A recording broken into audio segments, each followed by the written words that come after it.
Guys, and welcome back to this channel. In this video I'll be showing you guys how you can make your black and white photos have color in them. So simply select the magic tools here and select photo colorizer. Oh, this is on the CapCut website, by the way, not on the app, so just make sure you go to CapCut.com, upload the picture, or try the following. Just going to upload a picture here. You can only do 100 images per month, so keep that in mind. Here I have 96 images left, so it will show you like how many images you can generate. I think 100 is enough per month, to be honest.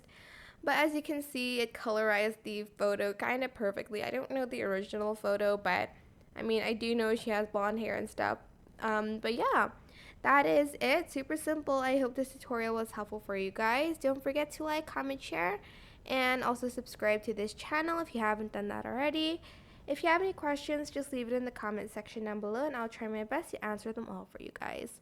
And if you found this video helpful, please click the thanks button above the description box down below. Thank you so much for watching. Bye!